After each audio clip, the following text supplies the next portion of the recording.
கனடாவில் இந்தியாவைச் சேர்ந்த இளம்பெண் மர்மமான முறையில் உயிரிழந்தது அதிர்வலையை ஏற்படுத்தியுள்ளது. கொலை சம்பவத்தில் சந்தேகிக்கப்படும் இளைஞர் போலீஸ் வலையில் சிக்குவாரா?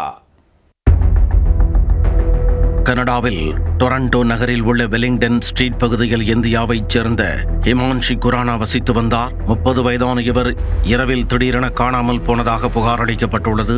புகாரின் பேரில் இரவு முழுவதும் போலீசார் இளம்பெண்ணை தேடியுள்ளனர். நீண்ட நேரமாகியும் அவர் குறித்த எந்த ஒரு தகவலும் கிடைக்காமல் இருந்துள்ளது.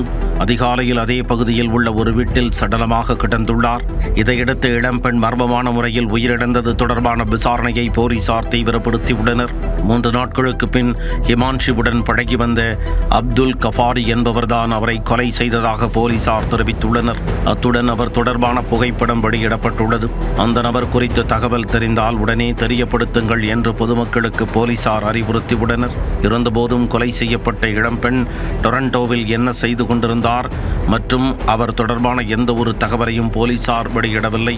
இதேபோன்று இளம்பெண்ணுக்கும் அவரை கொலை செய்ததாக கூறப்படும் அப்துல் கஃபாரிக்கும் உள்ள தொடர்பு என்ன என்பது குறித்தும் அந்த இளைஞரின் பின்புலம் குறித்தும் போலீசார் ரகசியம் காத்து வருகின்றனர். தற்போதைக்கு இருவரின் புகைப்படத்தை மட்டுமே வெளியிட்டுள்ளனர்.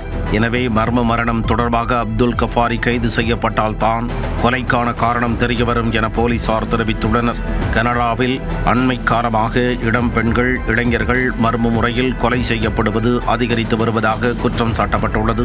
இந்த சூழலில் இந்தியாவைச் சேர்ந்த இளம்பெண் மர்மமான முறையில் கொலை செய்யப்பட்ட சம்பவம் பெரும் அதிர்வலைகளை ஏற்படுத்தியுள்ளது.